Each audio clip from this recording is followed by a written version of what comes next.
Okay, good evening everybody. So with the video that you're about to see, there's 3 videos that are probably going to be chopped up. So and we're going to kind of do a little bit of a rundown of what's kind of been happening and the kind of scenarios that this footage was necessary for. So, and this is one of those scenarios where there was a blockage. A customer called me out and went out twice. I've already made a video. The first video was me trying to unblock it and I was unsuccessful. And I basically discussed this with the landlord, the owner of the property, and I had to explain to him that this is a very rare scenario, but I'm actually unable to unblock it, and I could stick my hands down the drains to try and get the drain jet around some corner or something like that, but it really wasn't worth it, so we needed the water to settle. So a few months later, before I get into that, I did also recommend that he might have to dig it up to gain access to the drain and see if he can unblock it. And he wanted to go down the southwest water route because I jetted beyond the property boundary the first time. And because it was outside of his property boundary, he thought and believed that it should be Southwest Water that should solve this problem, and I agreed with him as well, and so I left it in his capable hands. A few months later, I get a phone call and it's the same chap, and basically Southwest Water had come out and said that it wasn't their problem, even though the blockage was definitely beyond the property boundary. So I came out, I had to try and jetter it again and unblock it because it backed up again. And this time I was successful. I managed to unblock it, but not fully because it's really slow draining. So I'm there trying to figure things out, scratching my head like, oh, what's going on here? And once again, my drain jetter hose, which there's the blue section right at the beginning, which is 5 meters long, and then I've got the black hose, which is much thicker, and that's 100 meters, but I obviously didn't use all of that. I only used 5 meters worth of thin blue thin blue flexible hose, and then the rest was basically maybe 2 meters, something like that, of black hose, if that, but that blue hose by itself was definitely beyond the property boundary. So again, Southwest Water was phoned, and nothing came about it. The chap came out and said, no, I've already been to this property, it's definitely not Southwest Water's problem, and because of that we're not going to do anything. They apparently jetted up the main sewer line to see if the blockage was in the main sewer line, and it wasn't, so they put their hands up and said no, they're not going to do anything about it. They also phoned me up to try and get my side of the story and understand why I was saying that it was actually Southwest Water's problem. And I had to explain that obviously it went beyond the property boundary, which means that technically it's not the landlord, the homeowner's responsibility at that point. And it does also say in their website. But again, grey area, because depending on where the interceptor trap is, depending on where the property boundary is, depending on where the sewers are, becomes a grey area. Not many of you may be aware about this, but basically when you have your drains, so long as it's on your private property, then it is technically your responsibility. Now with Victorian drains, you've got what's called either a Buchanan trap or an interceptor trap. Generally, this markates the end of your drains and the beginning of Southwest Water's responsibility.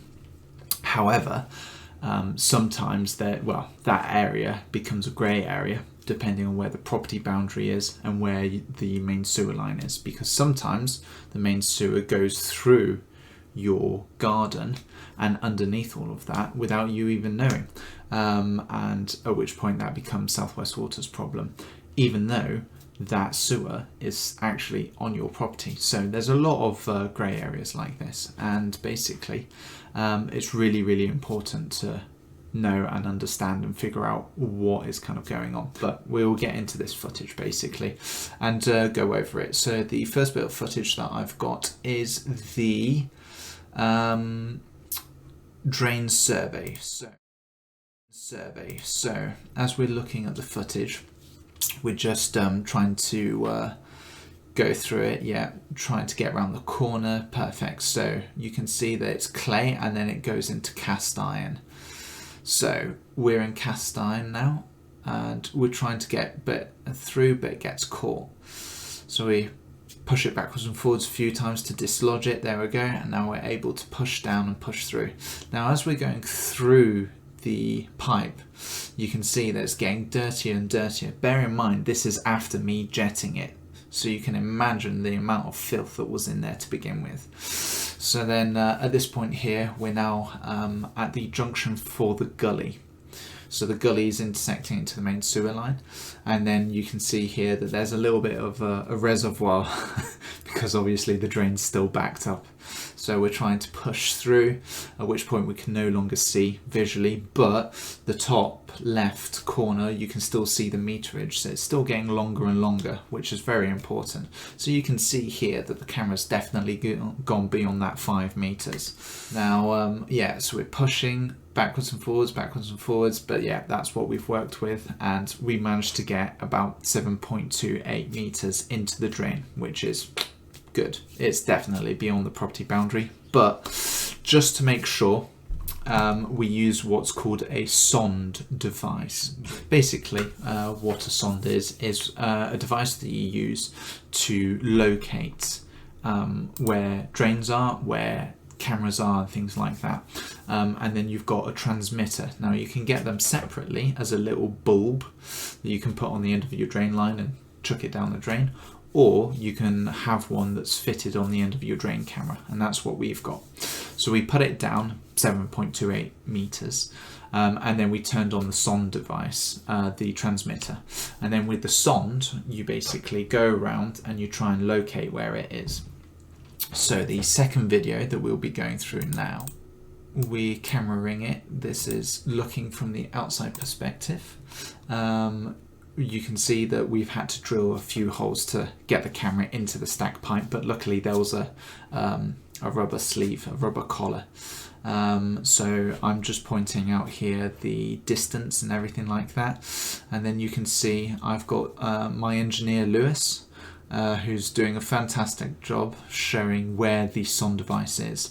So the way that a Sonde works with the transmitter is that the transmitter transmits kind of like radio frequencies, and the Sonde picks that up and transmits those radio frequencies as sound. So the closer to the radio frequency, which is the transmitter, you get, the louder the Sonde becomes. And then obviously the further away you move it, the quieter it gets. So it's very good for audio, because then you can just listen and hear, oh, there we go, we're a little bit closer, or we're a little bit further away. So you can see in this video here that he's located it, and then he moves it around a bit just to try and figure out exactly where it is, and he's found it. He turns it 90 degrees. And because of the direction of those radio waves, there's, with this Sonde device at the bottom, there's a pad that detects those radio waves. And when you turn it 90 degrees, it goes opposite to the way that the radio frequencies are transmitted, which just cuts off the signal completely. So that's what he's done there, basically. You can see that he's playing around with it, trying to, because obviously you can control the volume on the Sonde and everything like that. So he's messing around with it again, moving it left to right to try and locate exactly where it is. And we find it, which is the good news. And then he moves it closer to the property boundary and towards the property boundary, and you could hear that it cut out completely. And then he moved it back over where the transmitter was, and it got louder again. So with this, obviously, it's a very small amount of video footage, but there's a lot of information that needs to be divulged with this. So yeah, basically this is used to locate where your camera is and to prove definitively, there we go, to prove definitively whether the blockage is beyond the property boundary or before. And it's also used in mapping as well. So there's a lot of information there, really, really useful. And yeah, it's used a lot in drain mapping. So you stick a camera down, you can see kind of where things are going. You use a sonde to locate it on the surface and try and figure out where it is. It's very useful as well in dig up jobs, especially when you don't know exactly where the drains are. You stick a transmitter down the drain and then you just wave a sonde around until you pick up a signal, and then with the strongest, where the signal is strongest, that's where it is directly down.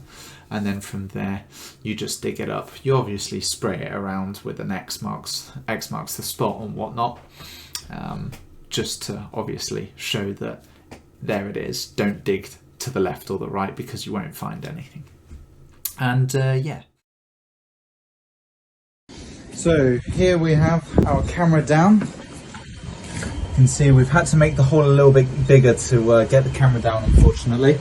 But as we're coming out, it's gone past, so it's coming down in a line along here, and it's behind the wall, because as we test it, there it is. Move away towards the wall, nothing. Move away towards the centre, nothing.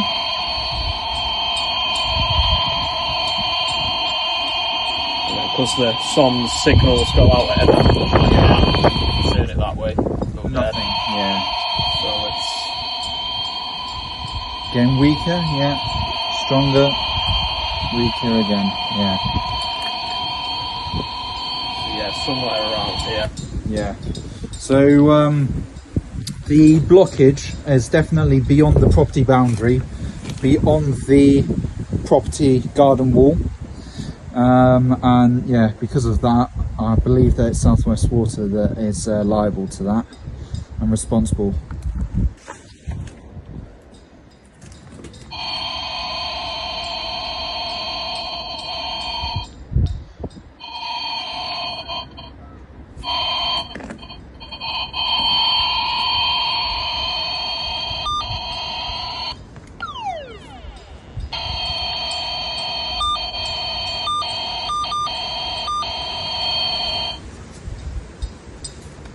It doesn't give you one usually. Just Other than that, I think that's enough information with that. Yeah, I think you guys have seen enough of my face, but I thought that would be some useful information for you guys on the internet, and for you, Tish, as well, because obviously I can explain a bit of what's been going on and whatnot. Obviously it's nighttime outside. Oh, there we go, nighttime outside. So yeah, I'm gonna be signing off and going to bed very shortly. But yeah, just thought that would be interesting for you guys. Oh, and another thing, yeah, because of this sort of equipment, it's very, very handy, because it means you don't have to dig massive trenches to follow the pipelines. You can just follow it. If the building's in the way, you can go underneath the building and pick it up on the other end, so you know exactly where it is. Really, really handy. Anyway, I'll leave it to you guys. Have a fantastic evening, morning, afternoon, weekend, weekday, whatever you guys are having whenever you see this video. Anyway, cheers guys, bye.